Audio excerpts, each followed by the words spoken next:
স্বাগতম তোমাদের প্রিয় চ্যানেল অধ্যয়ন শুরু করার আগে বইটি খুলে রাখুন আর আমার সাথে পড়তে থাকুন। আমাদের এই ছোট্ট চ্যানেলটি সাবস্ক্রাইব করতে ভুলবেন না। চলুন শুরু করি। The disastrous 72-day timetable. From the 3rd of June to the 15th of August 1947, i.e. in 72 days both the transfer of power and the partition of the country were hurried through at lightning speed. From the Indian standpoint, this proved disastrous. According to some senior British officers, including the Commander-in-Chief Affleck, a minimum period of say a few years was needed to carry out a peaceful partition. The plan provided for no institutional framework for resolving issues arising out of partition. Jinnah worsened matters by refusing to allow Mountbatten to act as a common governor-general for both India and Pakistan as he wanted that position for himself. In December 1947, the joint defense machinery also broke down. By then, Kashmir had already become a ground for military conflict. বিপর্যয়কর ৭২ দিনের সময়সূচি। ১৯৪৭ সালের ৩ June থেকে ১৫ই August পর্যন্ত অর্থাৎ ৭২ দিনে ক্ষমতা হস্তান্তর ও দেশভাগ দুটোই দ্রুত গতিতে সম্পন্ন হয়। ভারতীয় দৃষ্টিকোণ থেকে এটি বিপর্যয়কর প্রমাণিত হয়েছে। কিছু ঊর্ধ্বতন ব্রিটিশ অফিসারের মতে কমান্ডার ইন চিফ অচিনলেক সহ একটি শান্তিপূর্ণ বিভাজন করার জন্য ন্যূনতম কয়েক বছর সময় প্রয়োজন ছিল। পরিকল্পনায় বিভাজনের ফলে উদ্ভূত সমস্যা সমাধানের জন্য কোনো প্রাতিষ্ঠানিক কাঠামো নেই। জিন্নাহ মাউন্টব্যাটেনকে ভারত ও পাকিস্তান উভয়েরই সাধারণ গভর্নর জেনারেল হিসাবে কাজ করার অনুমতি দিতে অস্বীকার করে বিষয়গুলিকে আরও খারাপ করেছিলেন কারণ তিনি নিজের জন্য এই পদটি চেয়েছিলেন। ১৯৪৭ সালের ডিসেম্বরে যৌথ প্রতিরক্ষা যন্ত্রপাতিও ভেঙে পড়ে। ততক্ষণে কাশ্মীর সামরিক সংঘাতের ক্ষেত্র হয়ে উঠেছে। Massacres: the tragedy of partition. Partition of the country was accompanied by widespread Hindu-Muslim riots and massacres which comprised the tragedy of partition and were a result of several factors including the following. গণহত্যা: দেশভাগের tragedy. দেশভাগের সাথে ব্যাপক হিন্দু মুসলিম দাঙ্গা ও গণহত্যা হয়েছিল যা বিভাজনের ট্র্যাজেডিকে নিয়ে গঠিত এবং নিম্নলিখিতগুলি সহ বেশ কয়েকটি কারণের ফল ছিল। Role of Mountbatten. Two of Mountbatten's decisions, early date of the 15th of August and the delay in announcing the Boundary Commission Award, played a key role in worsening situation in Punjab. As per senior British officers including Commander-in-Chief Lockhart, CNC of Indian Army, from the 15th of August to the 31st of December 1947, the Punjab tragedy would not have occurred had the partition been delayed for a year. Further, even though the Boundary Commission Award was ready by the 12th of August, Mountbatten withheld the announcement until transfer of power, to forsake responsibility of further disorder. As a result, people living in the villages between Lahore and Amritsar continued to live in their homes thinking that they were on the right side of the border. Once the award was announced at the last minute, migrations took place in frenzy, often culminating in massacres. The officials too were busy arranging their own transfers rather than serving on duty, which might have prevented the tragic killings. মাউন্টব্যাটেনের ভূমিকা: মাউন্টব্যাটেনের দুটি সিদ্ধান্ত 15ই আগস্টের প্রথম দিকের তারিখ এবং boundary commission award ঘোষণায় বিলম্ব পাঞ্জাবের পরিস্থিতি খারাপ করার ক্ষেত্রে মুখ্য ভূমিকা পালন করেছিল। Commander in chief Lockhart 15 August থেকে 31শে ডিসেম্বর 1947 পর্যন্ত ভারতীয় সেনাবাহিনীর সিএনসি সহ সিনিয়র ব্রিটিশ অফিসারদের মতে পাঞ্জাব ট্র্যাজেডি ঘটত না যদি বিভাজন এক বছরের জন্য বিলম্বিত হতো। আরও, যদিও বাউন্ডারি কমিশন অ্যাওয়ার্ড 12ই আগস্টের মধ্যে প্রস্তুত ছিল, মাউন্টব্যাটেন ক্ষমতা হস্তান্তর না হওয়া পর্যন্ত ঘোষণাটি স্থগিত রেখেছিলেন, আরও বিশৃঙ্খলার দায় এড়াতে। ফলস্বরূপ, লাহোর এবং অমৃতসরের মধ্যবর্তী গ্রামে বসবাসকারী লোকেরা সীমান্তের ডানদিকে রয়েছে ভেবে তাদের বাড়িতে বসবাস করতে থাকে। শেষ মুহূর্তে পুরস্কার ঘোষণা করার পরে অভিবাসন উন্মত্ততার মধ্যে হয়েছিল, প্রায়শই গণহত্যায় পরিণত হয়েছিল। কর্মকর্তারাও দায়িত্ব পালন না করে নিজেদের বদলির ব্যবস্থা করতে ব্যস্ত ছিলেন যা হয়তো মর্মান্তিক হত্যাকাণ্ড রোধ করতে পারত। Refusal to accept the finality of partition. Millions of people refused to accept partition long after it was announced, making it a last-minute frenzied affair. Even leaders such as Gandhi and Nehru believed the partition to be only temporary. বিভাজনের চূড়ান্ততা মেনে নিতে অস্বীকৃতি: লাখ লাখ মানুষ দেশভাগের ঘোষণার অনেক পরে মেনে নিতে অস্বীকার করেছিল, এটাকে শেষ মুহূর্তের উন্মাদনাপূর্ণ ব্যাপার করে তুলেছিল। এমনকি গান্ধী ও নেহরুর মতো নেতারাও দেশভাগকে অস্থায়ী বলে বিশ্বাস করতেন। Believe that partition will be peaceful. Most unrealistically, it was simply assumed that the partition would be a peaceful one. Once Pakistan was granted, what was there to fight for? No preparations were made for transfer of population and no riots anticipated. বিশ্বাস যে বিভাজন শান্তিপূর্ণ হবে, সবচেয়ে অবাস্তবভাবে, এটি কেবল ধরে নেওয়া হয়েছিল যে বিভাজনটি শান্তিপূর্ণ হবে। পাকিস্তান একবার মঞ্জুর হলে যুদ্ধ করার কি ছিল? জনসংখ্যা হস্তান্তরের জন্য কোন প্রস্তুতি নেওয়া হয়নি এবং কোন দাঙ্গা প্রত্যাশিত ছিল না? Radcliffe Commissions, as stipulated by the Act of 1947, the two boundary commissions were formed and were headed by Sir Cyril Radcliffe, hence the name Radcliffe Commissions. The divisions on both sides were carried out in secret and the final boundary awards were ready by the 12th of August. The awards were, however, published only on the 17th of August to avoid further delays and disputes and gave details about the boundary demarcation line between India and Pakistan which came to be known as the Radcliffe Line. Today, the two sides of the line in the west and in the east continue to serve as Indo-Pakistan and Indo-Bangladesh borders, respectively. Radcliffe commission 1947 সালের আইন দ্বারা নির্ধারিত দুটি সীমানা commission গঠিত হয়েছিল এবং sir Cyril Radcliffe, তাই নাম র্যাডক্লিফ কমিশন, এর নেতৃত্বে ছিলেন। উভয় পক্ষের বিভাজন গোপনে সম্পন্ন হয়েছিল এবং 12ই আগস্টের মধ্যে চূড়ান্ত সীমানা পুরস্কার প্রস্তুত করা হয়েছিল। তবে পুরস্কারগুলি আরও বিলম্ব এবং বিরোধ এড়াতে শুধুমাত্র 17ই আগস্টে প্রকাশিত হয়েছিল এবং ভারত ও পাকিস্তানের মধ্যে সীমানা রেখা সম্পর্কে বিশদ বিবরণ দিয়েছিল যা র্যাডক্লিফ লাইন নামে পরিচিত হয়েছিল। আজ পশ্চিমে এবং পূর্বে লাইনের দুই পাশ যথাক্রমে ভারত পাকিস্তান এবং ভারত বাংলাদেশ সীমান্ত হিসাবে কাজ করে চলেছে। Independence Day, the 15th of August 1947. On the night of the 14th of August, the Constituent Assembly met and in a memorable speech, Jawaharlal Nehru called upon the members to take a pledge of service to the nation. At the stroke of midnight, independence was granted to both India and Pakistan. On the morning of the 15th of August, Free India woke up to the dual reality of independence and partition. A new cabinet, headed by Jawaharlal Nehru, the first Prime Minister of Free India, was sworn in. Sardar Vallabhbhai Patel became the Home Minister. Thus, was born a new nation, ending nearly 200 years of British rule in India. স্বাধীনতা দিবস 15ই August 1947। 14ই August রাতে গণপরিষদ মিলিত হয় এবং একটি স্মরণীয় বক্তৃতায় জওহরলাল নেহেরু সদস্যদের জাতির সেবার অঙ্গীকার গ্রহণের আহ্বান জানান। মধ্যরাতের আঘাতে ভারত ও পাকিস্তান উভয় দেশকে স্বাধীনতা দেওয়া হয়। 15ই আগস্ট সকালে স্বাধীন ভারত জেগে ওঠে স্বাধীনতা ও দেশভাগের দ্বৈত বাস্তবতায়। স্বাধীন ভারতের প্রথম প্রধানমন্ত্রী জওহরলাল নেহরুর নেতৃত্বে একটি নতুন মন্ত্রিসভা শপথ গ্রহণ করে। সর্দার বল্লভভাই প্যাটেল স্বরাষ্ট্রমন্ত্রী হন। এইভাবে ভারতে প্রায় 200 বছরের ব্রিটিশ শাসনের অবসান ঘটিয়ে একটি নতুন জাতির জন্ম হয়েছিল। Jawaharlal Nehru's Tryst with Destiny speech. The speech was made by Jawaharlal Nehru, first Prime Minister of independent India, in the Constituent Assembly on the eve of India's independence and is considered as one of the greatest speeches of the 20th century. Jawaharlal নেহেরুর tryst with destiny বক্তৃতা। এই ভাষণটি স্বাধীন ভারতের প্রথম প্রধানমন্ত্রী জওহরলাল নেহরু ভারতের স্বাধীনতার প্রাক্কালে গণপরিষদে দিয়েছিলেন এবং এটিকে বিংশ শতাব্দীর অন্যতম শ্রেষ্ঠ বক্তৃতা হিসেবে বিবেচনা করা হয়। Long years ago, we made a tryst with destiny, and now the time comes when we shall redeem our pledge, not wholly or in full measure, but very substantially. At the stroke of the midnight hour, when the world sleeps, India will awake to life and freedom. A moment comes, which comes but rarely in history, when we step out from the old to the new, when an age ends, and when the soul of a nation, long suppressed, finds utterance. It is fitting that at this solemn moment we take the pledge of dedication to the service of India and her people and to the still larger cause of humanity. দীর্ঘ বছর আগে আমরা নিয়তির সাথে একটি চেষ্টা করেছি এবং এখন সময় এসেছে যখন আমরা আমাদের অঙ্গীকার সম্পূর্ণ পরিমাপে নয়, তবে খুব উল্লেখযোগ্যভাবে খালাস করব। মধ্যরাতের স্ট্রোকে, যখন বিশ্ব ঘুমিয়ে থাকবে, ভারত জীবন ও স্বাধীনতার জন্য জেগে উঠবে।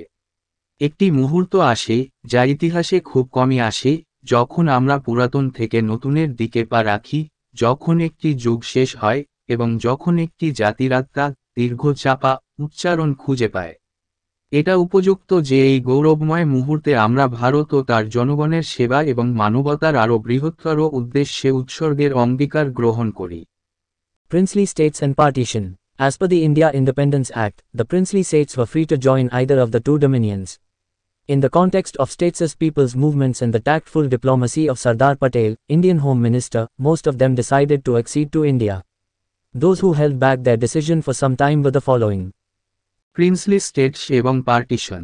ভারতের স্বাধীনতা আইন অনুসারে রাজ্যের রাজ্যগুলি দুটি ডোমিনিয়নের যে কোনো একটিতে যোগদান করতে স্বাধীন ছিল। রাজ্যের জনগণের আন্দোলন এবং সর্দার প্যাটেলের ভারতীয় স্বরাষ্ট্রমন্ত্রী কৌশলী কূটনীতির পরিপ্রেক্ষিতে তাদের অধিকাংশই ভারতে যোগদান করার সিদ্ধান্ত নেয়। যারা কিছু সময়ের জন্য তাদের সিদ্ধান্ত প্রত্যাখ্যান করেছিলেন তারা হলেন 1. The Nawab of Junagadh, Nawab Muhammad Mahabad Khanji III, 1911–48. Junagadh was a small state on the coast of Kathiawar. Its Nawab announced accession to Pakistan even though the people of the state wanted to join India. Finally, Indian troops occupied the state and a plebiscite was held which went in favor of India. 2. The Nizam of Hyderabad, Mir Osman Ali Khan, 1911–48. The Nizam held back his decision as he was contemplating to remain independent. However, an internal revolt broke out in Telangana region following which Indian troops marched into Hyderabad and forced the state to accede in 1948. 3. The Maharaja of Jammu and Kashmir, Hari Singh, 1925–52. The Maharaja also delayed his decision and decided to accede to India only after the irregular armed forces of Pakistan invaded Kashmir. 1. জুনাগড়ের নবাব মুহাম্মদ মহাবত খানজি 1911–48। জুনাগড় কাথিয়াওয়াড় উপকূলে একটি ছোট রাজ্য ছিল। রাজ্যের জনগণ ভারতে যোগ দিতে চাইলেও এর নবাব পাকিস্তানে যোগদানের ঘোষণা দেন। অবশেষে ভারতীয় সৈন্যরা রাজ্যটি দখল করে এবং একটি গণভোট অনুষ্ঠিত হয় যা ভারতের পক্ষে যায়। 2. হায়দ্রাবাদের নিজাম মীর ওসমান আলী খান, 1911–48। নিজাম তার সিদ্ধান্ত প্রত্যাখ্যান করেছিলেন কারণ তিনি স্বাধীন থাকার কথা ভাবছিলেন। যাই হোক, তেলেঙ্গানা অঞ্চলে একটি অভ্যন্তরীণ বিদ্রোহ শুরু হয় যার পরে ভারতীয় সৈন্যরা হায়দ্রাবাদে অগ্রসর হয় এবং 1948 সালে রাজ্যটিকে যোগদান করতে বাধ্য করে। 3. জম্মু ও কাশ্মীরের মহারাজা হরি সিং, 1925–52। মহারাজাও তার সিদ্ধান্তে বিলম্ব করেছিলেন এবং পাকিস্তানের অনিয়মিত সশস্ত্র বাহিনী কাশ্মীর আক্রমণ করার পরেই ভারতে যোগ দেওয়ার সিদ্ধান্ত নিয়েছিলেন। Congress and partition. Some scholars accuse the Congress leaders, including Nehru and Patel, of succumbing to the temptation of power and striking a deal with the British by which they got immediate power at the cost of country's partition. In reality, partition was not a result of personal failings of some leaders of the Congress party but a failure of the entire organization. The independence failure duality was nothing but a reflection of success failure dichotomy of the anti-imperialist movement led by the Congress. Congress এবং বিভাজন। কিছু পণ্ডিত নেহেরু এবং প্যাটেল সহ কংগ্রেস নেতাদেরকে ক্ষমতার প্রলোভনে আত্মসমর্পণ করার এবং ব্রিটিশদের সাথে একটি চুক্তি করার জন্য অভিযুক্ত করেছেন যার মাধ্যমে তারা দেশভাগের মূল্যে অবিলম্বে ক্ষমতা পেয়েছিলেন। প্রকৃতপক্ষে দেশভাগ কংগ্রেস দলের কিছু নেতার ব্যক্তিগত ব্যর্থতার ফল নয় বরং সমগ্র সংগঠনের ব্যর্থতা ছিল। স্বাধীনতা ব্যর্থতার দ্বৈততা কংগ্রেসের নেতৃত্বে সাম্রাজ্যবাদ বিরোধী আন্দোলনের সাফল্য ব্যর্থতার দিনদের প্রতিফলন ছাড়া আর কিছুই ছিল না। Failure on two fronts. 1. The Congress had failed over the years to bring the Muslim masses into the national mainstream. 2. It had also failed since 1937 to stem the advancing tide of communalism. Once communal riots engulfed the country, the situation became intractable and the Congress leaders concluded that partition was the lesser of the two evils, either partition or civil war. 2 ফ্রন্টে ব্যর্থতা। 1. মুসলিম জনগণকে জাতীয় মূলধারায় আনতে কংগ্রেস বছরের পর বছর ধরে ব্যর্থ হয়েছে। 2. এটি 1937 সাল থেকে সাম্প্রদায়িকতার অগ্রসরমান জোয়ারকে থামাতেও ব্যর্থ হয়েছিল। একবার সাম্প্রদায়িক দাঙ্গা দেশকে গ্রাস করলে পরিস্থিতি জটিল হয়ে ওঠে এবং কংগ্রেস নেতারা এই সিদ্ধান্তে উপনীত হন যে বিভাজন দুটি খারাপের চেয়ে কম ছিল, হয় দেশভাগ বা গৃহযুদ্ধ। Choice before Congress, either partition or civil war. Failure of the interim government had virtually sealed the fate of the nation in favor of partition. The interim government had been reduced into another arena of struggle for Pakistan. It had no power to intervene in the provinces, and when riots broke out in Calcutta and Noakhali, the Congress leaders could do nothing except watch the massacres as helpless onlookers. They had begun to feel that it was meaningless to hold office in such circumstances, and an immediate transfer of power, even at the cost of partition, would at least give them real power to restore order and bring an end to such killings. কংগ্রেসের সামনে choice, হয় বিভাজন বা অন্তর্বর্তী সরকারের গৃহযুদ্ধের ব্যর্থতা কার্যত বিভাজনের পক্ষে জাতির ভাগ্যকে সিলমোহর দিয়েছিল। অন্তর্বর্তী সরকার পাকিস্তানের জন্য সংগ্রামের আরেকটি ক্ষেত্র হয়ে গিয়েছিল। প্রদেশগুলিতে হস্তক্ষেপ করার ক্ষমতা ছিল না, এবং যখন কলকাতা ও নোয়াখালীতে দাঙ্গা শুরু হয়, তখন কংগ্রেস নেতারা অসহায় দর্শক হয়ে গণহত্যা প্রত্যক্ষ করা ছাড়া কিছুই করতে পারেনি। তারা মনে করতে শুরু করেছিল যে এই পরিস্থিতিতে পদে থাকা অর্থহীন এবং বিভাজনের মূলেও অবিলম্বে ক্ষমতা হস্তান্তর অন্তত তাদের শৃঙ্খলা ফিরিয়ে আনার এবং এই ধরনের হত্যাকাণ্ডের অবসান ঘটাতে প্রকৃত ক্ষমতা দেবে। Choice before Congress, either partition or balkanization. Another choice facing the Congress leaders was partition versus balkanization. If they chose partition, the British government was willing to uphold all other stands of the Congress, including eliminating the option of independence to princely states, thus ruling out the possibility of balkanization of the country. Hence, the choice was clear: independence to princely states was a graver threat to Indian unity than Pakistan was. কংগ্রেসের সামনে পছন্দ, হয় বিভাজন বা বলকানাইজেশন। কংগ্রেস নেতাদের মুখোমুখি আরেকটি বিকল্প ছিল, ভাগ বনাম বলকানাইজেশন। যদি তারা বিভাজন বেছে নেয়, তবে ব্রিটিশ সরকার কংগ্রেসের অন্যান্য সমস্ত অবস্থানকে সমর্থন করতে ইচ্ছুক ছিল, যার মধ্যে ছিল দেশীয় রাজ্যগুলির স্বাধীনতার বিকল্প বাদ দেওয়া, এইভাবে দেশের বালকানাইজেশনের সম্ভাবনা বাতিল করা। সুতরাং পছন্দটি পরিষ্কার ছিল, রাজকীয় রাজ্যগুলির স্বাধীনতা পাকিস্তানের চেয়ে ভারতীয় ঐক্যের জন্য একটি গুরুতর হুমকি ছিল। Choice before Congress, either secular body or Hindu body. Jinnah demanded that the Muslim League be recognized as the sole representative of Indian Muslims. Accepting this meant Congress was required to close its doors for Muslims and effectively turn non-secular. Secularism was among the cherished goals of the Congress leaders, with which they were not willing to part. Moreover, turning non-secular would have also betrayed the Muslim members of the Congress as well as the Indian people and their future. কংগ্রেসের সামনে পছন্দ, হয় ধর্মনিরপেক্ষ সংস্থা বা হিন্দু সংস্থা। জিন্নাহ দাবি করেছিলেন যে মুসলিম লীগকে ভারতীয় মুসলমানদের একমাত্র প্রতিনিধি হিসাবে স্বীকৃতি দেওয়া হবে। এটা মেনে নেওয়ার অর্থ হল কংগ্রেসকে মুসলমানদের জন্য তার দরজা বন্ধ করতে হবে এবং কার্যকরভাবে অধর্মনিরপেক্ষ হতে হবে। ধর্মনিরপেক্ষতা ছিল কংগ্রেস নেতাদের লালিত লক্ষ্যগুলির মধ্যে, যার সাথে তারা অংশ নিতে ইচ্ছুক ছিল না। তদুপরি, অধর্মনিরপেক্ষ হয়ে যাওয়া কংগ্রেসের মুসলিম সদস্যদের পাশাপাশি ভারতীয় জনগণ এবং তাদের ভবিষ্যতের সাথেও বিশ্বাসঘাতকতা করবে। The communal tangle, in its final years, the communal tangle was such that the more you tried to solve it, the more badly tangled the threads became. Every time the Congress made a concession, Jinnah pegged his demand a notch higher. Every time the Congress yielded, more and more persons joined the ranks of the Muslim League, impressed by their success. Hence, every round of concession only strengthened the foothold of the communal forces, both Hindu as well as Muslim. The Hindu communalists lost no time in championing themselves as the only saviors of Hindu interests while accusing the Congress of emaciating the Hindus in the name of communal harmony. সাম্প্রদায়িক জট, শেষ বছরগুলিতে সাম্প্রদায়িক জট এমন ছিল যে আপনি যত বেশি এটি সমাধান করার চেষ্টা করেছেন, ততই খারাপভাবে জট পাকিয়েছে। কংগ্রেস যতবারই ছাড় দিয়েছিল, জিন্নাহ তার দাবিকে আরও উচ্চতর করেছিলেন। কংগ্রেস যতবারই হার মেনেছে, ততবারই তাদের সাফল্যে মুগ্ধ হয়ে আরও বেশি সংখ্যক লোক মুসলিম লীগের দলে যোগ দিয়েছে। তাই প্রতি দফা ছাড় শুধুমাত্র সাম্প্রদায়িক শক্তির পদবি মজবুত করেছে হিন্দু ও মুসলিম উভয়েরই। কংগ্রেসের বিরুদ্ধে সাম্প্রদায়িক সম্প্রীতির নামে হিন্দুদের দুর্বল করার অভিযোগ তুলে হিন্দু সাম্প্রদায়িকতাবাদীরা নিজেদেরকে হিন্দু স্বার্থের একমাত্র ত্রাণকর্তা হিসেবে তুলে ধরার সময় হারায়নি। What was needed was not appeasement but an all-out struggle against communalism. The Congress failed to understand this communal logic and failed to formulate a long-term strategy to counter the forces of communalism. যা প্রয়োজন ছিল তা ছিল তুষ্টি নয়, সাম্প্রদায়িকতার বিরুদ্ধে সর্বাত্মক সংগ্রাম। কংগ্রেস এই সাম্প্রদায়িক যুক্তি বুঝতে ব্যর্থ হয়েছে এবং সাম্প্রদায়িকতার শক্তিকে মোকাবেলা করার জন্য দীর্ঘমেয়াদী কৌশল তৈরি করতে ব্যর্থ হয়েছে। Accepting partition, a final act of surrender. Though Congress leaders refused to accept Jinnah's two-nation theory and give up their secular ideology, they made several significant concessions to the League.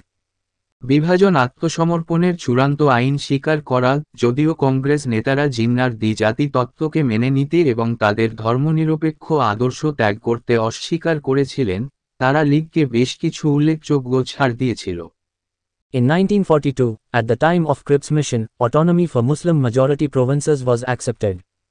In 1944, in his talks with Jinnah, Gandhi recognized that the Muslim-majority provinces would have the right to self-determination. In 1946, at the time of Cabinet Mission Plan, Congress was willing to accept all optional provisions such as Muslim-majority provinces, Groups B and C, would set up a separate constituent assembly if they wished. Congress only opposed compulsory grouping, which would force Northwest Frontier Province and Assam into groups they may not wish to join. In December 1946, when the British cabinet upheld the League's version of grouping, Congress silently accepted. In February 1947, after Attlee's announcement, Nehru appealed to Liaquat Ali Khan for cooperation. 1942 সালে Cripps মিশনের সময় মুসলিম সংখ্যাগরিষ্ঠ প্রদেশগুলির জন্য স্বায়ত্তশাসন গৃহীত হয়েছিল। 1944 সালে জিন্নাহর সাথে তার আলোচনায় গান্ধী স্বীকার করেছিলেন যে মুসলিম সংখ্যাগরিষ্ঠ প্রদেশগুলির আত্মনিয়ন্ত্রণের অধিকার থাকবে। 1946 সালে ক্যাবিনেট মিশন পরিকল্পনার সময় কংগ্রেস সমস্ত ঐচ্ছিক বিধান গ্রহণ করতে ইচ্ছুক ছিল, যেমন মুসলিম সংখ্যাগরিষ্ঠ প্রদেশগুলি, গ্রুপ বি এবং সি, যদি তারা ইচ্ছা করে একটি পৃথক গণপরিষদ গঠন করবে। কংগ্রেস শুধুমাত্র বাধ্যতামূলক গোষ্ঠীকরণের বিরোধিতা করেছিল, যা উত্তর পশ্চিম সীমান্ত প্রদেশ এবং আসামকে দলে পরিণত করতে বাধ্য করবে যে তারা যোগ দিতে চায় না। 1946 সালের ডিসেম্বরে, যখন ব্রিটিশ মন্ত্রিসভা লীগের গ্রুপিং সংস্করণকে সমর্থন করে, কংগ্রেস নীরবে মেনে নেয়। 1947 সালের ফেব্রুয়ারিতে অ্যাটলির ঘোষণার পর নেহেরু লিয়াকত আলী খানের কাছে সহযোগিতার আবেদন করেন।